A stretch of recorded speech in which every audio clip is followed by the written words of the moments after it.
옛날 옛적 현재의 대한민국 충청북도 음성 일대에는 아름답고 비옥한 땅이 널리 펼쳐져 있었다. 이곳은 농사가 잘 되고 강과 산이 어우러져 매우 평화로운 마을이었다.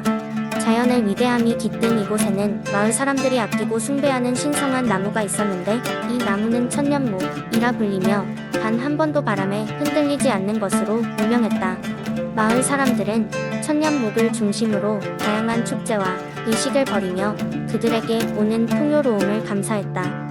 그러나 어느 날 고요하던 마을에 악독한 폭우가 내려 홍수가 마을을 덮치게 되었다. 마을의 주민들은 나무 주변에 모여 기도를 올리며 홍수로부터의 보호를 빌었는데, 기적적으로 천년목이 갑자기 커다란 빛을 발하며 하늘로 향하였다. 그 빛은 홍수를 단번에 가라앉히고 마을을 보호하여 모든 것이 이전과 같이 평온해졌다.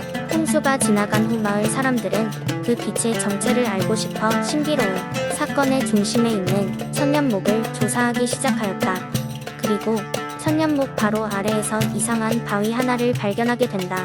이 바위에는 오래된 글자로 무언가가 새겨져 있었는데, 내용인즉 천년의 시간이 지나면 이곳에 잠들어 있던 거대한 용이 깨어나 세상을 물의 나라로 만들 것이라는 예언이었다. 이 예언을 접한 마을 사람들은 매우 두려워했으나 홍수 때 마을을 지켜준 천년목이 용을 잠재우는 특별한 힘을 가지고 있을 것이라 믿었다. 그때부터 마을 주민들은 천년목을 더욱 아끼고 보존하며 그 주변을 보호하였다. 시간이 지나며 음성 마을은 풍요와 평화의 상징처럼 여겨졌고, 마을 곳곳에 신령한 영적 기운이 흐른다고 여겨졌다. 음성 마을의 사람들은 천년목과 용의 전설을 후대에 전하며 이곳의 경이로운 자연을 지키고 가꾸어 나가는 삶을 계속 이어갔다. 현대에 이르러서는 이 전설이 여러 문헌과 구전을 통해 전해지며 음성의 독특한 문화유산이 되어왔다. 오늘날 이 전설은 음성 지역 문화축제의 중심 테마로 자리잡았고, 매년 많은 사람들이 이 특별한 이야기를 체험하기 위해 음성을 찾곤 한다. 그리하여 경이로운 음성의 전설은 단순한 설화에 그치지 않고 지역 주민들에게 자연과 조화롭게 사는 법을 되새기게 하며 마을의 문화적 자산으로 여전히 빛을 발하고 있다. 두 번째 이야기. 옛날 옛적 전라북도 부안의 고요한 산골 마을에는 아름다운 경치와 더불어 신비로운 전설이 살아 숨쉬고 있었다. 이 마을은 푸르른 금강이 흐르고 고즈넉한 산들이 마치 마을을 보호라도 하듯 서 있는 곳이었다. 그래서 주민들은 이곳이 신들이 사랑한 땅이라 믿으며 하루하루 행복하게 살아가고 있었다. 부안 마을에는 백제시대의 전설이 전해 내려오고 있다. 그 전설의 주인공은 용맹하고 총명했던 백제의 왕자 이름하여 세종이었다. 세종 왕자는 대왕의 뒤를 이어 왕위를 물려받고 더 나은 백제를 만들겠다는 열망으로 가득 차 있었다. 그는 어릴 적부터 부에는 물론 학문에도 심취해 있었으며 백성을 사랑하는 따뜻한 마음씨로 많은 이들에게 존경받고 있었다. 어느 날 세종 왕자는 아버지인 대왕이 부안에 있는 신비한 능을 방문해보라는 꿈을 꾸게 되었다. 그는 꿈속에서 하늘에서 내려온 신령한 백학이 그의 앞에 나타나 이끌어주겠다는 메시지를 전했다고 했다. 이런 꿈은 단지 우연이 아니라고 생각한 세종 왕자는 즉시 왕의 허락을 받아 부안을 향해 길을 떠났다. 여행은 순탄치 않았다. 덥고 습한 여름의 날씨는 그의 기력을 떨어뜨렸고, 험난한 길은 그의 체력을 시험했다. 하지만 세종 왕자는 결코 포기하지 않았다. 여행길에 나타난 수많은 위험을 지혜와 용기로 극복해갔다. 드디어 금강을 건너는 마지막 여정을 마친 그 순간, 마치 꿈에서 본 바로 그 능인가? 라는 감탄사와 함께 신비로운 능이 나타났다. 능 앞에서 세종 왕자는 주저앉아 기도를 올리기 시작했다. 그때 갑자기 하늘이 열리고 꿈속의 백학이 실제로 그 앞에 날아와 앉았다. 백학은 곧바로 인간의 말로 세종 왕자에게 말을 걸었다. 용감한 왕자여, 내가 이곳에 오기까지의 여정을 모두 지켜보았다. 너의 용기와 결단력이 자세히 볼 수 있도록 이끌어줄 것이다. 라며 말을 이상하게 맺었다. 그 순간 주변의 나무들이 흔들리고 땅이 진동하며 눈앞에 기이한 빛이 뻗어나가기 시작했다. 세종 왕자는 정신을 가다듬고 그곳에 숨겨져 있는 전설의 비밀을 찾기 시작했다. 빈손으로는 돌아가지 않을 것이라는 각오로 그곳에서 펼쳐지는 여러 환상과 시련을 마주했다. 그곳에서 그는 백제를 발전시킬 여러 비밀을 품고 있는 고대 지도를 발견했고, 이를 통해 백제가 더욱 강성한 나라로 번영할 수 있도록 만반의 준비를 할 수 있었다. 세종 왕자는 부안에서의 경험을 통해 더욱 지혜롭고 강해졌다. 그는 백제를 위한 새로운 꿈을 품고 돌아왔다. 이후로도 백제는 그가 찾아낸 비밀 덕분에 한층 번성할 수 있었고 세종 왕자의 이야기는 오랜 세월 부안 주민들에게 영감이 되었다. 이 전설은 그들의 땅이 얼마나 신비롭고 특별한지에 대한 증거로 그리고 미래 또한 밝게 비추는 등불처럼 남아있게 되었다. 세 번째 이야기 옛날 옛적 김천의 한 작은 마을에 흥부와 놀부라는 형제가 살고 있었습니다. 흥부는 마음씨가 착하고 봉사정신이 강해 마을 사람들 모두에게 사랑받는 청년이었으나 형인 놀부는 반대로 욕심이 많고 심술궂기로 유명했습니다. 두 형제는 부모님이 돌아가신 뒤 각각 집을 짓고 따로 살게 되었지만 서로의 성격 때문에 자주 다투곤 했습니다. 어느 날 흥부는 들판을 지나가던 중 다리가 부러진 제비 한 마리를 발견하게 되었습니다.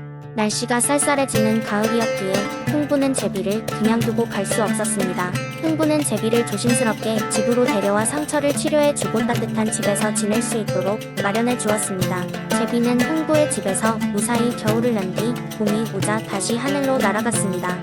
그러던 어느 날 제비가 부리 속에 커다란 박씨 하나를 물고 흥부의 집으로 돌아왔습니다. 흥부는 박씨를 심었고 얼마 지나지 않아 커다란 박이 주렁주렁 열리기 시작했습니다. 흥부는 박을 하나하나 수확해 보았는데 놀랍게도 그 속에는 금과 은 그리고 값비싼 보물들이 가득 들어 있었습니다. 흥부는 이 덕에 김천 마을의 부자가 되었지만 여전히 마음씨는 변하지 않았고 마을 사람들과 그 보물을 나누며 살았습니다. 이 소문은 본놀부의 귀에도 들어갔습니다. 욕심이 많던 놀부는 질투에 사로잡혀 자신의 집으로 제비를 유인하기로 결심했습니다. 놀부는 일부러 다리가 부러진 척하는 가짜 제비를 만들어냈고 실제로 어려운 상황에 빠진 제비를 흥부처럼 도우려는 척했습니다. 봄이 되어 제비가 다시 돌아오자 제비는 놀부에게도 박씨를 남겨주었습니다. 놀부는 욕심을 부려 박씨를 신속히 심고 자랑스럽게 박이 열리기를 기다렸습니다. 마침내 박이 열리자 놀부는 신이 나서 매일같이 박을 수확했습니다. 그러나 그의 기대와 달리 박 속에는 금은보화 대신 온갖 벌레와 괴물들이 가득 들어 있었고 그로 인해 놀부는 몹시 큰 혼란에 빠지고 맙니다. 결국 놀부는 흥부를 찾아가 도움을 청하게 됩니다. 흥부는 형을 꾸짖지 않고 오히려 형의 집을 청소해주고 예전처럼 삶을 새롭게 시작할 수 있도록 도와주었습니다. 놀부는 그제서야 욕심과 질투가 아닌 사랑과 나눔의 중요성을 깨닫게 되었습니다. 그리하여 흥부와 놀부 두 형제는 그 후로도 사이좋게 지내며 김천 마을에 사랑과 나눔의 이야기를 전하며 살게 되었습니다. 그리고 그들의 이야기는 오랜 세월 전해져 내려와 김천의 전설로 남게 되었습니다. 네 번째 이야기 옛날 옛적 싱그러운 자연과 고요한 산들로 둘러싸인 한국의 문경 지역에는 마법이 깃든 숲이 있었다. 이 산림에는 수백 년 된 고목들이 울창하게 우거져 있었고 그 사이사이로는 신비로운 생명체들이 살고 있었다. 마을 사람들은 이 숲을 비밀의 숲이라 불렀다. 비밀의 숲 입구에는 작은 마을이 있었고 그곳에 호기심 많고 용감한 소년 영수가 살고 있었다. 영수는 언제나 모험심이 넘치는 아이로 하루하루 그 숲에 대한 이야기와 전설을 들으면서 자라났다. 영수의 할머니는 늘 비밀의 숲은 특별한 힘을 가진 곳이며 반드시 존중하며 방문해야 한다고 말하곤 했다. 어느 날 영수는 친구들과 함께 숲의 경계를 따라 탐험하기로 결심했다. 친구들은 처음에는 망설였지만 영수의 열정에 이끌려 결국 모두 동참하게 되었다. 그들은 배낭에 간식을 준비하고 탐험의 준비를 마친 후 아침 햇살을 받으며 비밀의 숲을 향해 걸음을 내디뎠다. 숲속으로 들어서자 아이들은 입이 딱 벌어질 만큼 놀라운 광경에 맞닥뜨렸다. 주변은 상상할 수 없을 정도로 푸르른 나무들로 가득했고 부드러운 바람이 나뭇잎 사이로 속삭였다. 숲은 그들의 발자국 소리에 반응이라도 하듯 마치 살아있는 것처럼 느껴졌다. 숲을 더 깊이 탐험하던 중 아이들은 황금빛으로 빛나는 작은 연못을 발견했다. 연못의 물은 놀랄 만큼 맑고 투명했다. 연못 가장자리에는 작고 신비로운 요정들이 춤추고 있는 모습을 볼 수 있었다. 처음에는 환영이 아닐까 싶었지만 요정들은 실제로 존재했다. 그들의 주변에는 반짝이는 가루가 공중에 흩날리며 환상적인 분위기를 더했다. 요정들은 아이들을 경계 없이 반겼고 그들에게 연못의 전설을 이야기해 주었다. 이 연못은 소원을 들어주는 마법의 연못이라는 것이다. 하지만 소원을 빌려면 순수한 마음과 진정한 바람을 품어야 한다고 요정들은 강조했다. 아이들은 그 자리에서 소원을 빌었다. 영수는 모두의 행복을, 그의 친구들은 숲과 마을의 평화를 기원했다. 연못은 그 소원을 수락한 듯 천천히 파란 빛을 내뿜으며 마을 쪽으로 그 빛을 향하게 했다. 요정들은 인내와 용기를 가진 영수와 친구들에게 감사의 표시로 숲속 탐험의 안정과 기억에 남을 경험을 선물했다. 화창한 오후가 되어서야 아이들은 숲에서 나왔다. 그들이 마을로 돌아온 후 영수가 빌었던 소원처럼 마을 사람들은 더 단합되고 행복해졌으며 숲과의 평화가 더욱 깊어졌다. 시간이 흘러 영수와 그의 친구들은 어른이 되었지만 그날의 모험은 언제나 그들의 가슴 속에 간직된 소중한 기억이 되었다. 문경의 비밀의 숲 이야기는 입에서 입으로 전해져 내려와 그들의 후손들에게도 여전히 귀중한 교훈과 따스함을 전하고 있다. 5번째 이야기. 옛날 옛적 한국의 태백 지역은 신령의 땅이라 불리며 수많은 전설과 신화가 깃든 곳이었다. 태백산의 깊은 산속에는 신비로운 마을이 있었는데 이곳에서는 인간과 산신령이 함께 공존하며 살아가고 있었다. 마을 사람들은 자연을 경외하였고 산신령은 마을을 보호하며 사람들에게 풍요를 안겨주었다. 그러던 어느 날 마을에 사는 아름다운 처녀 설화가 태백산 깊은 곳에서 길을 잃고 헤매게 되었다. 그녀는 오랜 시간 방황하다 지쳐 쓰러지고 말았다. 그때 태백산을 지키는 산신령 백호가 나타났다. 그는 설화를 보자마자 그녀의 아름다움과 순수함에 마음을 빼앗겼다. 백호는 설화를 조심스럽게 다가가 깨웠다. 눈을 뜬 설화는 눈앞에 있는 백호를 보고 깜짝 놀랐지만 그의 따뜻한 눈빛에 금세 마음을 놓았다. 백호는 다정하게 설화에게 길을 안내해 주었고 두 사람은 그렇게 태백산을 함께 걸었다. 그날부터 백호와 설화는 자주 만나게 되었고 서로에게 깊은 사랑을 느끼게 되었다. 하지만 두 사람의 사랑은 마을 사람들에게 비밀로 해야 했다. 인간과 산신령의 사랑은 금기였기 때문이다. 마을 사람들은 산신령의 노여움을 두려워했고 그와 사랑에 빠진 사람은 불행해질 것이라 믿었다.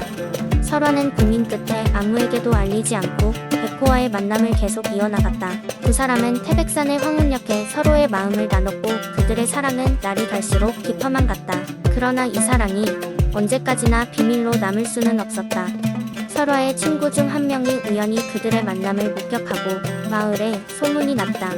사람들은 설화를 나무랐고 산신령의 분노가 마을에 불어 닥칠 것이라며 걱정했다.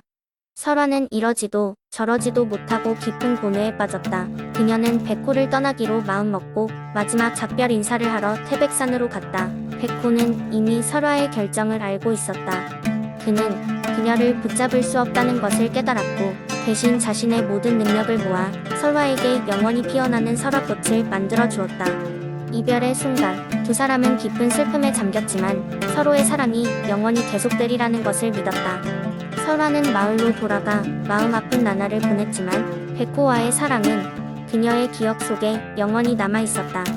마을 사람들도 그들의 사랑을 이해하게 되었고 태백산 자락에 설화꽃이 만개할 때마다 두 사람의 아름다운 사랑 이야기를 떠올리곤 했다.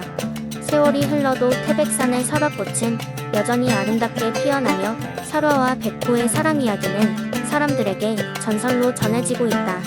이 이야기는 자연과 인간 그리고 사랑의 위대함을 일깨워주며 수많은 사람들에게 소중한 교훈을 남기고 있다.